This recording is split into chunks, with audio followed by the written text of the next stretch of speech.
म्हणजे जनतेचा हक्काचा आवाज।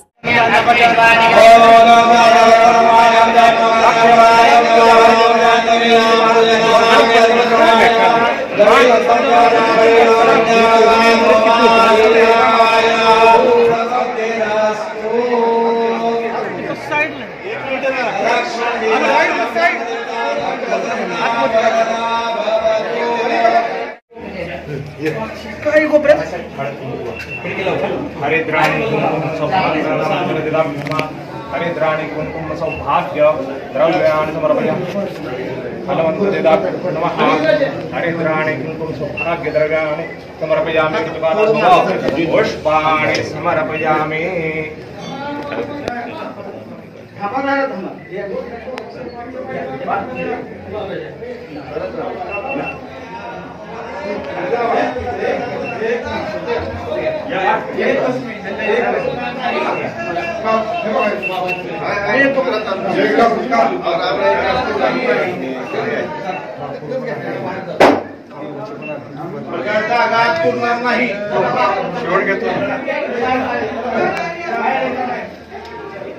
काकांना सांगा आरती।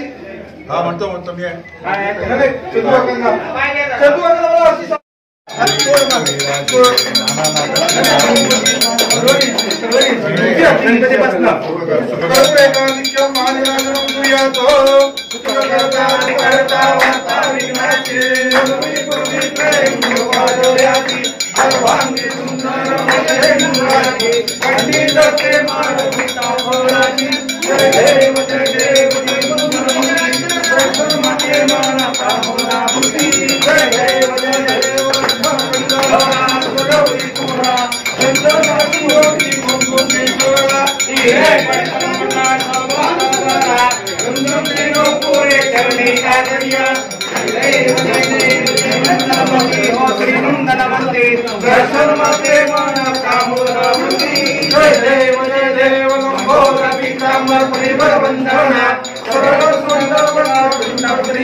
जन्मभूमी आशीर्वादाला जन्ममरणाचा देवा चुकविला जय जय जय जय श्री गुरुचा आदिवासी माती गोविंदा जय जय जय कापू धूप दीप झाला आता कर्पूर आरती रामा कर्पूर आरती क्षेत्र सिंहासनी बसले पाहिलं तुमचे धूप दीप झाला आता कर्पूर आरती रामा कर्पूर आरती रामा कर्पूर आरती धूप दीप झाला आता कर्पूर आरती कर्पूर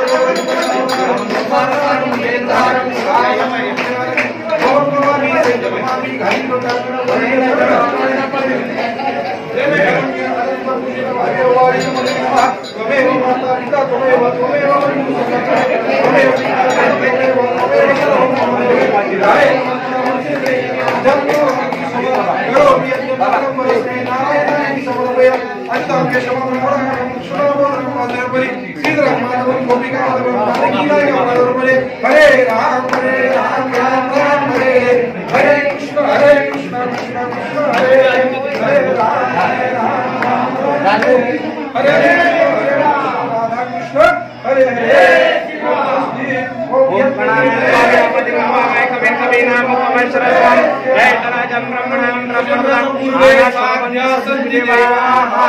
ओम राजा प्रसायने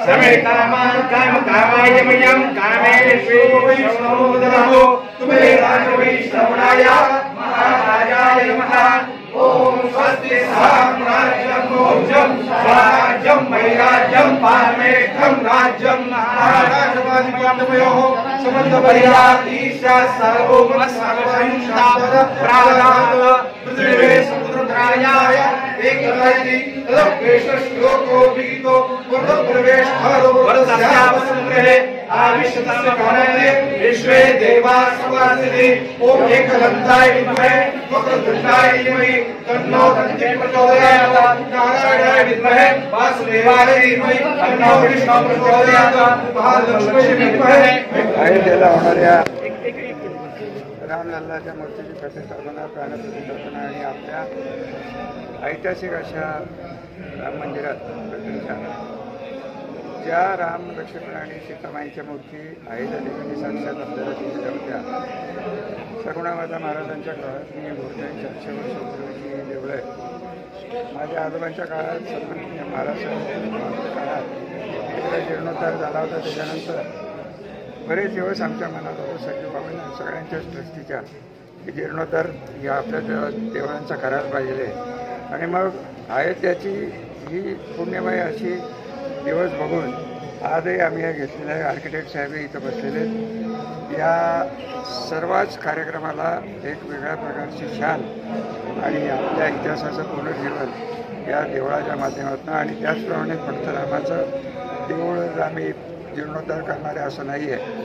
दत्ताच्या मंदिराचाही जीर्णोद्धार एवढं आटोपलं की ते सुरू होणार आहे आणि एक एक करून जाणं म्हणा जावळीचं म्हणा ह्या सगळ्याच्याच ह्याच्या मागे लागून आपल्या फलटण तालुक्याच्या आणि संस्थांचा इतिहास हा आपण जपायचा प्रयत्न करणार आहे. धन्यवाद.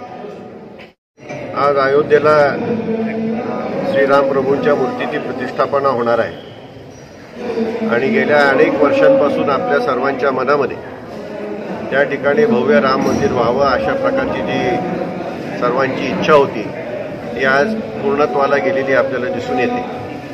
आणि त्याच मुहूर्तावरती फलटणचं श्रीराम मंदिर एक अत्यंत ऐतिहासिक मंदिर आहे. आपल्या सर्वांना त्याची कल्पना आहे आणि फलटण म्हटल्यानंतर राम हे साहजिकच त्या ठिकाणी आपोआपच आपल्या मुखामध्ये राम येतो.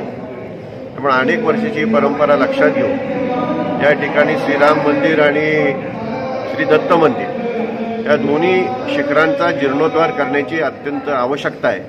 आणि त्या दृष्टीने आजच्या या शुभमुहूर्तावरती मंडपाची दुरुस्तीच आहे, त्याच्यामध्ये काही फार करण्यासारखं नाही आहे. परंतु जे गरजेचं आहे की जेणेकरून ह्या मंदिरामध्ये आपल्याला टिकाऊ स्वरूपामध्ये आणि पुढं काळामध्ये आपल्याला योग्य प्रकारे मंदिराची रचना आणि मंदिराचं संपूर्ण आर्किटेक्चर राहील, पूर्वी होतं त्याप्रमाणे राहील अशा दृष्टिकोनातून आपण पूर्णपणे दोन्ही शिखरांची दत्त मंदिर आणि राम मंदिर दोन्ही शिखरांची पूर्णपणे त्या ठिकाणी जीर्णोद्धार करत आहोत आणि मंडपसुद्धा या ठिकाणी दुरुस्त करून आपल्या फलटणच्या वैभवात भर टाकणारी ही दोन्ही मंदिरं आहेत, किंबहुना त्यांच्यामुळं फलटणचं वैभव आहे, ही दोन्ही मंदिरं उत्तम स्थितीमध्ये त्या ठिकाणी करण्याच्या दृष्टीने आजच्या या शुभमुहूर्तावर आपण सुरुवात केली.